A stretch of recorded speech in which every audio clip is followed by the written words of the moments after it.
بسم اللہ الرحمن الرحیم نحمده ونصلی علی رسوله الکریم اما بعد فاعوذ باللہ من الشیطان الرجیم بسم اللہ الرحمن الرحیم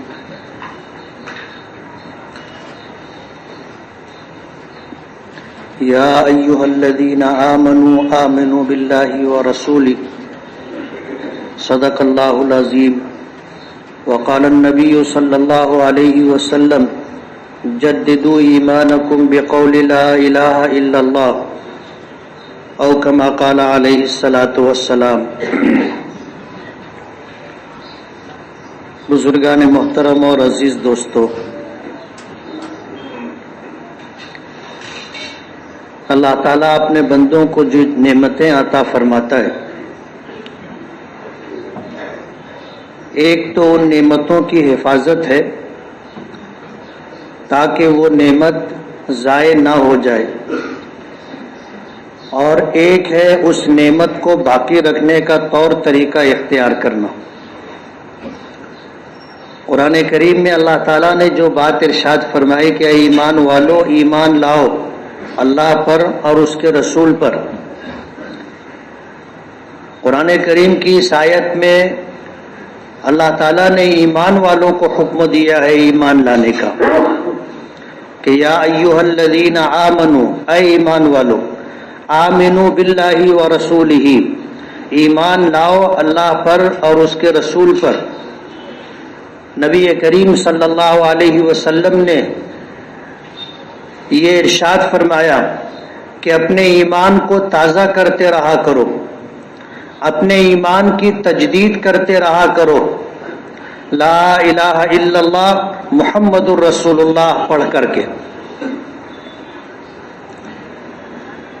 ظاہر بات ہے جس کو اللہ نے پہلے سے ایمان عطا کیا، اس ایمان کی حفاظت اس کی ذمہ داری ہے، اور وقتاً فوقتاً اپنے ایمان کا جائزہ لیتے رہنا چاہیے کہ میرے پاس ایمان ہے یا نہیں۔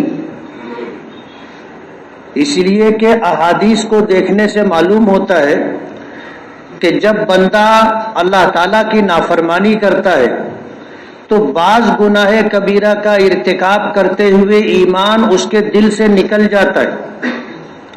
مسلم شریف کی روایت ہے کہ جب کوئی شخص زنا کا ارتکاب کرتا ہے تو ایمان اس کے دل سے نکل کر کے اس کے سر کے اوپر ہوتا ہے، اور جب وہ اس گناہ سے نمٹ چکا ہوتا ہے تو پھر یہ اللہ کی مرضی ہوتی ہے کہ اللہ پاک چاہیں تو ایمان اس کے دل میں اتار دیں اور چاہے تو پھر اس کو ایمان سے محروم کر دیں۔ تو بعض گناہ کبیرہ کا ارتکاب کرتے ہوئے شخص ایمان سے محروم ہوتا ہے، خدا نہ خواستہ اگر اس حالت میں اس کا انتقال ہو جائے تو ایمان پر اس کا انتقال نہیں ہوگا۔ تو جس وقت اللہ کی نافرمانی کی جاتی ہے اور گناہوں کا ارتکاب کیا جاتا ہے، جرأت کی جاتی ہے، تو ایمان دل سے نکل کر کے اس کے سر کے اوپر ہوتا ہے۔ شارحین نے لکھا ہے کہ اللہ تعالیٰ چاہتے تو ایمان سینے سے نکال لیتے اور اس کے سر پر باقی نہ رکھتے، لیکن یہ اللہ تعالیٰ کی مہربانی ہے، اس کا کرم ہے کہ ایمان دل سے نکلا لیکن سر کے اوپر رہا تاکہ اللہ کا عذاب فوری طور پر اس کے اوپر نہ آئے۔ یہ اللہ تعالیٰ کی مہربانی ہے، اس کا کرم ہے۔ اس لیے اپنے ایمان کا جائزہ لیتے رہنا چاہیے کہ ایمان ہے یا نہیں۔ نبی کریم صلی اللہ علیہ وسلم کا ارشاد مبارک ہے، من رعا منکم منکرا فلیغیرہ بیدہ، کہ تم میں سے جو شخص کسی گناہ کو ہوتا ہوا دیکھے تو اس کو ہاتھ سے روکے، اس کو روکنے کے لیے، ختم کرنے کے لیے اپنی طاقت استعمال کرے۔ فلیغیرہ بیدہ، اس گناہ کو نیکی سے بدلے، یعنی گناہ کا کام ختم ہو جائے اور اس جگہ پر نیکی کا کام ہونے لگے۔ فلیغیرہ بیدہ، تغییر کہتے ہیں تبدیل کو،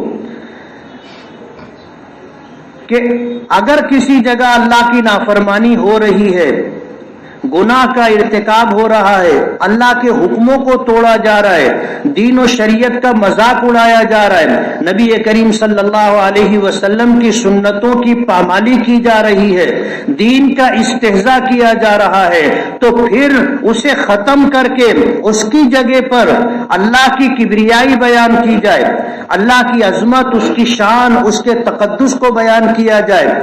دین کا مذاق اڑایا جا رہا تھا تو دین کی خوبیوں کا تذکرہ ہو۔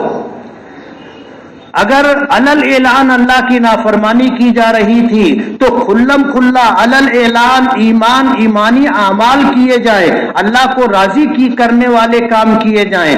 اگر نبی کریم صلی اللہ علیہ وسلم کی سنتوں کی پامالی کی جا رہی ہے تو سنتوں کو زندہ کرنے کا اہتمام کیا جائے۔ یہ ہے تبدیلی، اسی کو کہتے ہیں فَلْيُغَيِّرْهُ بِيَدِهِ، کہ آدمی اپنی طاقت سے، اپنے ہاتھ سے جو اس چیز کو بدل دے۔ یہ ایمان کا اعلیٰ درجہ ہے، یہ ایمان کا اعلیٰ درجہ ہے، اور اسی بات کا نبی کریم صلی اللہ علیہ وسلم نے حکم دیا۔ آپ نے فرمایا من رأى منکم منکرا، تم میں سے کوئی شخص اگر منکر کو ہوتا ہوا دیکھے، نافرمانی کو ہوتا ہوا دیکھے، فَلْيُغَيِّرْهُ، تو اسے اپنے ہاتھوں سے بدل دے، اب طاقت سے اس کو تبدیل کر دے۔ یہ نبی کریم صلی اللہ علیہ وسلم کا حکم ہے۔ عربی زبان میں یغیر کہتے ہیں امر کو، یعنی اللہ کے رسول صلی اللہ علیہ وسلم نے اپنی امت کو اس بات کا حکم دیا ہے، فَلْيُغَيِّرْهُ بِيَدِهِ، ہاتھ سے بدلے، طاقت سے بدلے۔ اور اگر یہ نہ کر سکتا ہو فَإِن لَّمْ يَسْتَطِعْ فَبِلِسَانِهِ، اگر طاقت استعمال نہیں کی جا سکتی، یا تو اس وجہ سے کہ ہم کمزور ہیں اور ان چیزوں کا ارتکاب کرنے والے لوگ طاقتور ہیں، یا تو اس وجہ سے کہ ہم قانونی پابندیوں میں الجھے ہوئے ہیں اور اس کی تبدیلی اور طاقت سے اس کو بدلنا یہ قانون کے خلاف ہوگا، تو ظاہر بات ہے ہم طاقت کا استعمال نہیں کر سکتے۔ فرمایا فَإِن لَّمْ يَسْتَطِعْ، اگر تم ایسا نہ کر سکو، فَبِلِسَانِهِ، تو حضور پاک صلی اللہ علیہ وسلم نے فرمایا اپنی زبان سے اس منکر کو روکنے کی کوشش کرو۔ فَإِن لَّمْ يَسْتَطِعْ فَبِقَلْبِهِ، اور اگر زبان سے بھی روکنے کی طاقت نہ ہو تو حضور پاک صلی اللہ علیہ وسلم نے فرمایا کہ اس چیز کو دل سے برا سمجھے، اس سے نفرت کرے، اس سے نفرت کرے، اس چیز کو دل سے برا سمجھے۔ وَذَلِكَ أَضْعَفُ الْإِيمَانِ، اور حضور پاک صلی اللہ علیہ وسلم نے فرمایا کہ یہ ایمان کا سب سے کمزور درجہ ہے، کہ آدمی منکر کو، برائی کو، اللہ کی نافرمانی کو طاقت سے نہیں روک سکتا، زبان سے نہیں روک سکتا، تو دل سے برا سمجھے، یہ ایمان کا سب سے کمزور درجہ ہے۔ ابو داؤد شریف کی ایک روایت ہے، اس میں حضور پاک صلی اللہ علیہ وسلم نے فرمایا وَلَيْسَ وَرَاءَ ذَلِكَ مِنَ الْإِيمَانِ، کہ اگر دل سے بھی اس کو برا نہیں سمجھتا ہے تو پھر اس کے بعد ایمان نام کی کوئی چیز باقی نہیں رہتی۔ آدمی اپنے طور پر خوش فہمی میں مبتلا رہے کہ میں مومن ہوں، میں صاحب ایمان ہوں، چاہے وہ اپنے آپ کو مسلمان اور مومن سمجھتا رہے، لیکن حضور نے فرمایا کہ جب وہ ہاتھ سے بھی نہیں روک سکتا، زبان سے بھی اس کو نہیں روک سکتا اور دل سے بھی اس کو برا نہیں سمجھتا تو اس کے دل میں ایمان نہیں ہے۔ اگر اس کے دل میں ایمان ہوتا تو اسے یہ چیز ضرور کھٹکتی اور اسے یہ چیز ضرور بری لگتی اور وہ دل سے اس پر نفرت کرتا اور اپنی بے مائگی، اپنی بے کسی اور اپنی بے بسی کی وجہ سے کہ نہ میں طاقت سے روک سکتا ہوں، نہ میں ہاتھ سے روک سکتا ہوں، نہ میں زبان سے روک سکتا ہوں، تو اس کا دل کڑتا رہتا کہ کاش اللہ مجھے زبان سے کہنے کی ہمت اور یارہ دیا ہوتا، کاش میں مجھے طاقت ہوتی تو میں اسے طاقت کے ساتھ روکتا۔ دل میں یہ کڑھن، یہ احساس ہوتا، یہ ایمان کی علامت ہے۔ اور اگر برائیاں ہو رہی ہیں، اللہ کی نافرمانی ہو رہی ہے، علل اعلان دین کا مذاق اڑایا جا رہا ہے، اللہ اس کے رسول کی اہانت کی جا رہی ہے، ایسے حالات کے اندر ان چیزوں کو دیکھ کر کے اگر ہمارا دل بھی نہ کڑے، ہمیں اس کا احساس بھی نہ ہو، تو فرمایا کہ پھر اس کے بعد ایمان نام کی کوئی چیز باقی نہیں رہتی۔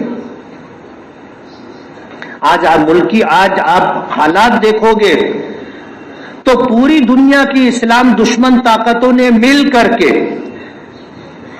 اسلام کو نشانہ بنا رکھا ہے۔ کہیں قرآن کریم کا مذاق اڑایا جاتا ہے، کہیں نبی کریم صلی اللہ علیہ وسلم کا مذاق اڑایا جاتا ہے، کہیں اللہ کی اور اللہ کی کتاب کی، اللہ کی باتوں کی توہین کی جاتی ہے۔ ایک سلسلہ ہے، اور ہندوستان میں بھی کچھ طاقتیں ایسی ہیں کہ جو ان جیسی چیزوں کو ہندوستان میں لا کر کے مسلمانوں اور ہندوؤں کے درمیان ڈال کر کے ان میں آپس کا جھگڑا اور تنازع پیدا کرنے کی کوشش کر رہی ہیں۔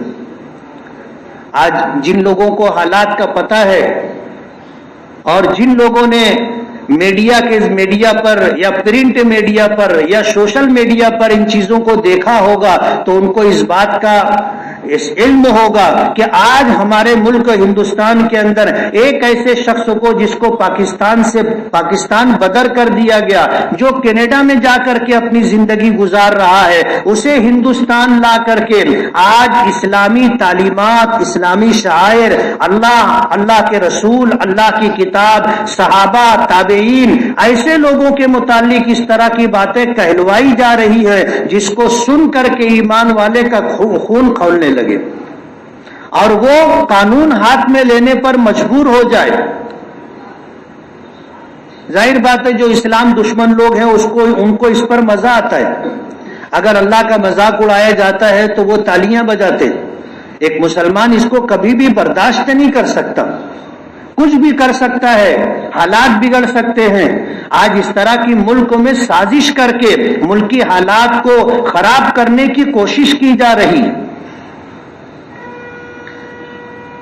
اور ملک کی برسر اقتدار طاقتیں آج اس کی سرپرستی کر رہی ہیں۔ اس کے خلاف کچھ کرنے کے لیے قانون کو ہاتھ میں لینا، قانون کو توڑنا ہوگا اور ملک میں گناہ اور جرم کا ارتکاب کرنا ہوگا۔ ایسے حالات پیدا کیے جا رہے ہیں کہ مسلمان برانگیختہ ہو کر کے، جذبات سے مغلوب ہو کر کے، قانون ہاتھ میں لے کر کے ملک کے اندر کچھ بھی کرنے کے لیے تیار ہو جائے۔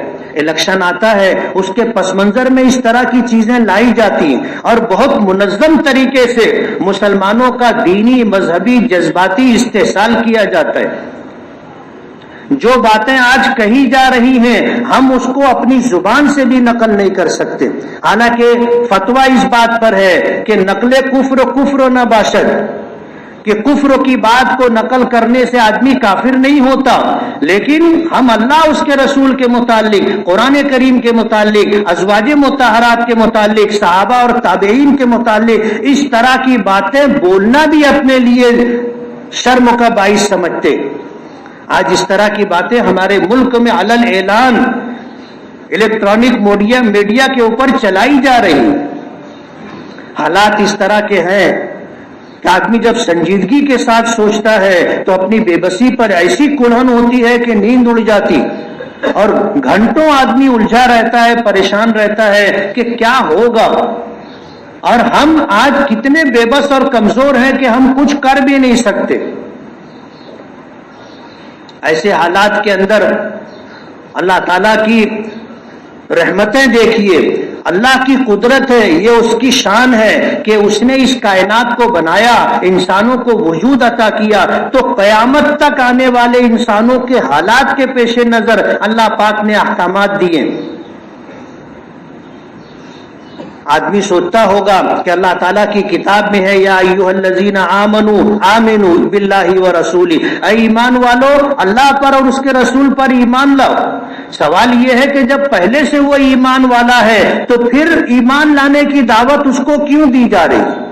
حضور پاک صلی اللہ علیہ وسلم نے جب یہ فرمایا کہ اپنے ایمان کو لا الہ الا اللہ محمد الرسول اللہ کے ذریعے تازہ کرتے رہا کرو، اس کی تجدید کرتے رہا کرو، تو یہ احساس، یہ بات دل میں آتی تھی کہ آخر کیا بات ہے کہ نبی کریم صلی اللہ علیہ وسلم نے یہ بات ارشاد فرمائی۔ آج حالات اسی طرح کے ہیں کہ جن لوگوں کو قرآن کا علم نہیں ہے، حدیثوں کا علم نہیں ہے اور اسلامی عقائد پر دسترس نہیں ہے، جب ان جیسے ملعونوں کی، فاسقوں کی بات سنتے ہیں تو ان کے دل میں بھی شیطان وسوسہ پیدا کرتا ہے، وہ اس طرح کی بات کرتے ہیں، قرآن کریم کی آیات کا غلط مطلب بتا کر نبی کریم صلی اللہ علیہ وسلم کے ارشادات کا غلط مفہوم پیش کر کے لوگوں کو شکوک و شبہات میں مبتلا کرنا، اور جن کو اللہ نے ایمان کی دولت عطا کی تھی ان کا ایمان لوٹنے کی اور ضائع اور برباد کرنے کی کوشش کرنا۔ ایسے حالات کے اندر اللہ اس کے رسول کا ارشاد بالکل برحق ہے کہ ایمان والو اللہ اس کے رسول پر ایمان لاؤ۔ حضور نے فرمایا اپنے ایمان کو لا الہ الا اللہ محمد الرسول اللہ کے ذریعے تازہ کرتے رہو، تجدید کرتے رہو۔ صبح کے سے لے کے شام تک فتنوں کا زمانہ ہے، یکے بعد دیگرے نئے نئے فتنے وجود میں آ رہے ہیں۔ اللہ نے ایمان دیا ہے تو ایمان کی حفاظت ہماری ذمہ داری ہے، ایمان کی حفاظت ہماری ذمہ داری ہے، اور جب اس طرح کے حالات ہوں تو ایمان کو باقی رکھنے کے لیے جد و جہد کرنا، کوشش کرنا، اسباب اختیار کرنا ہماری ذمہ داری ہے۔ نبی کریم صلی اللہ علیہ وسلم نے جو چیزیں عطا فرمائی ہیں اس میں ایک یہ کہ اتقوا مواضع التہم، تہمت کی جگہوں سے اپنے آپ کو بچانا چاہیے۔ آپ کسی جگہ بیٹھے ہیں اور وہاں پر اللہ اس کے رسول کے خلاف کچھ بات ہونے لگے اور ہم اس کا جواب نہ دے سکتے ہوں اپنی لا علمی کی وجہ سے یا اپنی کم علمی کی وجہ سے، تو وہاں پر بیٹھنا بھی نہیں چاہیے، وہاں سے اٹھ کر کے اپنے ایمان کی بقا اور حفاظت کے لیے ہٹ جانا چاہیے۔ ایسے لوگ جب آپ سے روبرو ہوں اور اس طرح کی بات کہیں جس کا جواب ہمارے لیے ممکن نہ ہو، ہم میں کا ہر شخص عالم نہیں ہوتا، ہم میں کا ہر شخص حدیثوں کو نہیں جانتا، اسلامی عقائد پر مکمل دسترس نہیں ہوتی، ایسے حالات کے اندر جب دشمنوں کی طرف سے، اسلام دشمن طاقتوں کی طرف سے ہمارے سامنے کوئی اس طرح کی بات آئے تو سننے سے ہی انکار کر دینا چاہیے کہ ہمیں اس طرح کی باتیں سننی ہی نہیں ہے۔ شیطان ایک مرتبہ سنوا کر کے دل میں شکوک و شبہات ڈال دیتا ہے اور ہمارا ایمان خطرے میں پڑ جاتا ہے، اور ان کی کوششیں یہی ہوتی ہیں کہ ان کو ایمان سے محروم کر دیا جائے۔ تہمت کی جگہوں سے اپنے آپ کو بچانا چاہیے، ایسے مقامات سے اور ایسے لوگوں سے اپنے آپ کو دور رکھنا چاہیے جو ہمارے ایمان کے دشمن ہیں، جو ہم میں بد اعمالی اور بد کرداری کو پیدا کرنے کی کوشش کرتے ہیں۔ یہ زندگی بہت مختصر ہے، ہمیں آخرت کی فکر کرنی چاہیے، اپنی آخرت برباد نہ ہو اور ہم جنت سے محروم ہو کر کے جہنم میں جانے والے نہ بن جائیں، ہم اللہ کی رضا سے محروم ہو کر کے اللہ کے غضب کا شکار نہ ہو جائیں۔ اس کے لیے یہ بات ضروری ہے کہ ہم اگر اس کا مقابلہ نہیں کر سکتے تو ہمیں اپنے آپ کو ایسی جگہوں پر لے جانے سے بھی بچنا چاہیے۔ حضور پاک صلی اللہ علیہ وسلم نے یہی فرمایا اتقوا مواضع التہم، ایسی جگہوں سے جہاں تہمت آتی ہو اور ایسی جگہوں سے جہاں جانے سے آدمی آزمائش اور امتحان میں مبتلا ہوتا ہو، آدمی کو اپنے آپ کو وہاں سے ہٹا لینا چاہیے، ایسے لوگوں کی بات بھی نہیں سننی چاہیے، اور اگر کوئی کہتا ہو تو اس کو زور سے کہنا چاہیے کہ اس طرح کی بات ہمارے سامنے نہیں کرنا، نہیں چپ ہو سکتا، نہیں چپ کرا سکتے تو اپنے آپ کو وہاں سے ہٹا لینا چاہیے۔ حدیث پاک میں آتا ہے کہ اگر کسی شخص کی زبان سے کوئی ایسا جملہ نکل گیا، کسی شخص کی کوئی ایسا عمل ہو گیا جو بظاہر ایمان کے منافی تھا، تو اس کے بعد اس شخص کو لا الہ الا اللہ محمد الرسول اللہ پڑھنا چاہیے۔ حدیث پاک میں آتا ہے کسی نے کہہ دیا کہ ماں کی قسم، تو اس کے بعد اس کو کہنا چاہیے لا الہ الا اللہ محمد الرسول اللہ، اللہ کے علاوہ کسی کی قسم کھانا جائز نہیں ہے۔ اسی طرح کسی کی کوئی اگر جوا کھیل لے تو فرمایا کہ اس کے بعد لا الہ الا اللہ محمد الرسول اللہ پڑھے. یعنی ایسا کوئی گناہ جس سے ایمان پر حرف آتا ہو تو اپنے ایمان کو تازہ کرنا چاہیے اور اس بات کا استحضار پیدا کرنا چاہیے کہ اللہ کے سوا کوئی معبود نہیں ہے اور محمد صلی اللہ علیہ وسلم اللہ کے رسول ہیں. اللہ تعالیٰ کو ایک ماننا، اسے قادر مطلق سمجھنا، اسے مشکل کشا ماننا، اسے اپنا خالق اور مالک جاننا اور اس بات کا یقین رکھنا لا الہ الا اللہ ہے. اور عملی زندگی میں نبی کریم صلی اللہ علیہ وسلم کے طریقے پر عمل کرنا ہی اللہ کی رضا حاصل کرنے کا سبب ہے. تو محمد الرسول اللہ کا مطلب یہ ہے کہ قیامت تک اللہ تعالیٰ نے ہمیں ایک شاہراہ عمل دی ہے اور ہمیں زندگی گزارنے کا ایک راستہ عطا کیا ہے اور وہ ہے نبی کریم صلی اللہ علیہ وسلم کی ذات گرامی اور آپ کی سنتیں کہ اس کو اپنا کر کے آدمی اپنے ایمان کی حفاظت کرے گا. باطل طاقتیں باطل کی تبلیغ کر رہی ہیں، باطل طاقتیں باطل کی دعوت دے رہی ہیں اور اس کو روکنے کا سب سے مضبوط راستہ یہ ہے کہ ہم حق کی دعوت دیں، ہم سچائی کی دعوت دیں، ہم ایمان کی دعوت دیں، ہم اچھے اعمال، اچھے کردار اور اچھے اخلاق کی دعوت دیں. مقابلے کا یہی راستہ ہے، یہ ایک نمبر کی بات ہے. اور پھر آدمی خاموش رہے اور پھر ان جیسی جگہوں سے اپنے آپ کو بچائے، یہ دوسرا درجہ ہے. ایک نمبر کا درجہ یہ ہے کہ برائی کا مقابلہ طاقت کے ساتھ اور اچھائی ایمان کی دعوت کے ساتھ.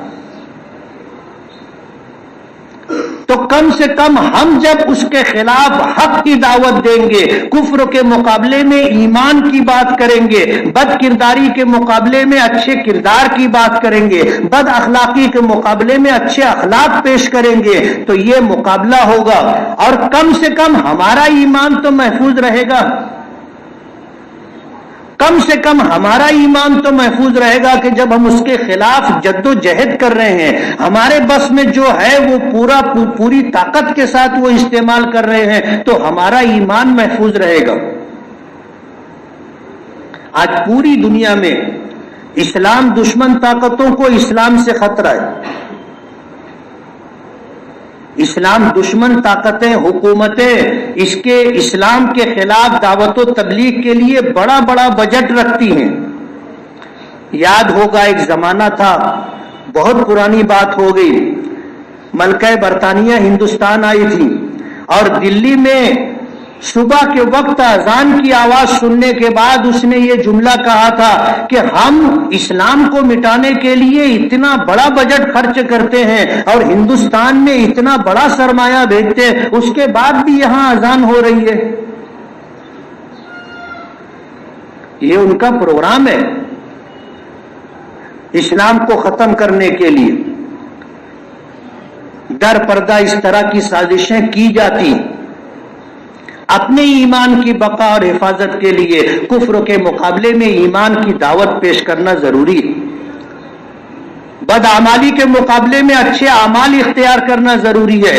بد کرداری کے مقابلے میں اچھا کردار پیش کرنا ضروری ہے اور بد اخلاقی کے مقابلے میں اچھے اخلاق پیش کرنا ضروری ہے. ان چیزوں میں اللہ نے اتنی جان رکھی ہے، اتنی طاقت رکھی ہے کہ اس کو دیکھ کر کے، سن کر کے آدمی پر اثر ہوتا ہی ہے.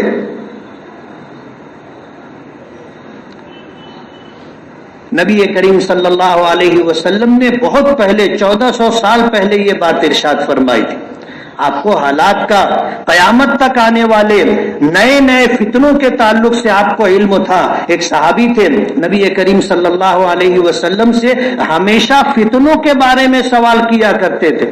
لوگ آتے تھے خیر کی بات پوچھتے تھے، لوگ آتے تھے نیکی کی بات پوچھا کرتے تھے، لیکن جب وہ آتے تھے تو آ کر نبی کریم صلی اللہ علیہ وسلم سے فتنوں کے بارے میں سوال کیا کرتے تھے.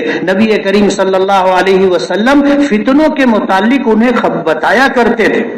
ہر وہ فتنہ جس میں 30 سے زیادہ لوگ مبتلا ہوں، نبی کریم صلی اللہ علیہ وسلم نے ایسے فتنوں کے بارے میں انہیں بتا دیا تھا. صحابہ کرام ان سے پوچھا کرتے تھے وقتاً فوقتاً. حضرت عمر فاروق رضی اللہ تعالی عنہ نے انہیں اپنے پاس بلایا اور بلانے کے بعد پوچھا کہ فتنے آنے والے ہیں. نبی کریم صلی اللہ علیہ وسلم نے اس بات کی خبر دی ہے کہ تاریک راتوں کی طرح فتنے آئیں گے, تو تم مجھے بتاؤ, تم مجھے ان فتنوں کے بارے میں خبر دو. تو حضرت عمر فاروق رضی اللہ تعالیٰ عنہ کو انہوں نے جواب دیا تھا کہ امیر المومنین, اللہ پاک نے آپ کو اس کے لیے دروازہ بنایا, یعنی آپ کا وجود ان فتنوں کو روکنے کا سبب اور ذریعہ ہوگا. تو حضرت عمر فاروق نے پوچھا تھا کہ پھر یہ دروازہ ٹوٹے گا یا کھولا جائے گا؟ فرمایا کہ یہ دروازہ توڑا جائے گا. تو حضرت عمر نے فرمایا تھا کہ پھر قیامت تک یہ دروازہ بند نہیں ہوگا. دروازہ اگر کھلتا تو اس کو بند کیا جا سکتا تھا, لیکن جب دروازہ توڑ دیا جائے گا تو ظاہر بات ہے پھر بند ہونے کا سوال نہیں ہے. فرمایا تھا فتنے اس طرح آئیں گے کہ جیسے دیوار گرتی ہے تو ایک کے بعد ایک اینٹیں گرتی چلی جاتی ہیں, فتنے اس طرح آئیں گے, تاریک رات کی طرح فتنے آئیں گے. حضرت عمر فاروق رضی اللہ تعالی عنہ کو انہوں نے کہا تھا امیر المومنین آپ کو گھبرانے کی ضرورت نہیں ہے, اللہ نے آپ کو ان فتنوں کے لیے دروازہ بنایا. حضرت عمر فاروق رضی اللہ تعالی عنہ پوچھا کرتے تھے کہ اللہ کے رسول نے آپ کو منافقین کے نام بتائے ہیں کہ آج اس وقت جو لوگ موجود ہیں ان میں کون لوگ ہیں جن کے دل میں ایمان نہیں ہے لیکن زبان پر ایمان کے بول ہے. ایسے لوگوں کے نام آپ کو بتائے ہیں کہ اس میں میرا نام تو نہیں ہے نا. حضرت عمر فاروق پوچھتے تھے کہ ان لوگوں میں میرا نام تو نہیں ہے. حضور پاک صلی اللہ علیہ وسلم نے قیامت تک آنے والے فتنوں کی خبر دی. حالات آئیں گے, اسے ختم نہیں کیا جا سکتا, اس لیے کہ حضرت عمر فاروق رضی اللہ تعالی عنہ اس کو روکنے کے لیے دروازہ تھے اور وہ دروازہ توڑ دیا گیا, اور توڑ دیا جانا ان کی شہادت کی خبر تھی. اور حضرت عمر بھی اس بات کو محسوس کیا کرتے تھے اور ان کو شہید کیا گیا. فجر کی نماز پڑھا رہے تھے, مصلی پر تھے, ایک شخص نے حملہ کیا زہریلے خنجر سے. حضرت عمر فاروق رضی اللہ تعالی عنہ پر 17 وار کیے تھے, آپ گر گئے. عبد الرحمن ابن عوف پیچھے تھے, انہوں نے آگے بڑھ کر کے نماز مکمل کی. تو فتنے تو آتے رہیں گے, ہمیں اپنے ایمان کی, اپنے لوگوں کی ایمان کی فکر کرنی, اور اس کے لیے ضروری ہے کہ آدمی ایمان کی دعوت دے, اچھے اعمال کی دعوت دے. صرف اپنے ایمان اور عمل پر مطمئن نہ رہے, اس کی دعوت دینا ہی اپنے ایمان کو باقی رکھنے کا سبب اور ذریعہ ہوگا. آج کے اس زمانے میں دین کی بقا کے لیے دعوت و تبلیغ کا راستہ ہے. مدارس دینیا میں اپنے بچوں کو دینی تعلیم سے آراستہ کرنا ہے. خانقاہوں میں جا کر کے اپنے آپ کو اچھے اعمال اور سنتوں سے آراستہ و پیراستہ کرنا ہے. نبی کریم صلی اللہ علیہ وسلم کی بعثت کے انہی مقاصد کو اللہ پاک نے قرآن کریم میں ذکر کیا ہے. ربنا وابعث فیہم رسولا منہم یتلو علیہم آیاتہ ویزکیہم ویعلمہم الکتاب والحکمہ وان کانوا من قبل لفی ضلال مبین. انہی 3 چیزوں کو, دعوت و تبلیغ, تعلیم و تدریس اور نفس کی اصلاح, خانقاہی نظام, ان 3 چیزوں کو ذکر کیا ہے. آدمی ان 3 چیزوں کے ساتھ اپنے کو وابستہ رکھے, اپنے ایمان اور اعمال کی حفاظت کی فکر کرے. حالات آئیں گے, آج اسے روکا نہیں جا سکتا, فتنے آئیں گے اور آتے رہیں گے. ایسے حالات کے اندر اپنے آپ کو, اپنے ایمان کی, اپنے گھر والوں کی, اپنے متعلقین کی ایمان کی بقا اور اس کی حفاظت کی فکر کرنا ہماری ذمہ داری ہے. ہم مطمئن نہیں بیٹھ سکتے. دعوت و تبلیغ کے عنوان سے ہمارے شہر میں اجتماع ہو رہا ہے 9-10 مارچ, اور اس کے لیے محنت چل رہی ہے. ان جیسے اجتماعات کے ذریعے سے خیر وجود میں آتی ہے. جو لوگ دور ہوتے ہیں, اپنے کاموں میں مبتلا ہوتے ہیں اور دینی نسبت سے انہیں کوئی موقع نہیں ملتا, اجتماعات میں چند دنوں کی شرکت, تھوڑی دیر کی شرکت بھی ان کے ایمان کی تازگی کا سبب بنتی ہے. کام ہو رہا ہے, لوگ اپنا وقت فارغ کر کے وہاں پہنچ رہے ہیں، زمین برابر کرنا، شامیانے کا قائم کرنا، وضو کا انتظام کرنا اور ان جیسے جو بھی کام ہے لوگ وہاں پہنچ رہے ہیں۔ آپ بھی اپنا وقت فارغ کر کے پہنچیے، وہاں پر کام کرنے والوں کے لیے پانی کے پینے کا انتظام کرنا، ان کے کھانے کا انتظام کرنا۔ اللہ نے اگر ہم کو دیا ہے تو دین پر ہمارا سرمایہ خرچ ہو جائے، اللہ کی دی ہوئی نعمت اللہ کا دین کے کام کرنے والوں پر خرچ ہو، اس بات کی ہمیں فکر کرنی چاہیے۔ اللہ تعالیٰ ہمارے ایمان کی حفاظت فرمائے، ہمارے متعلقین اور گھر والوں کی ایمان کی اللہ حفاظت فرمائے۔ اللہ نے جو نعمت ہمیں دی ہے اس کی بقا کا اور اس کے تحفظ کا اللہ پاک انتظام فرما دے۔ وآخر دعوانا ان الحمدللہ رب العالمین۔ جن ساتھیوں نے سنتیں نہ پڑھی ہوں وہ سنت پڑھ لیں۔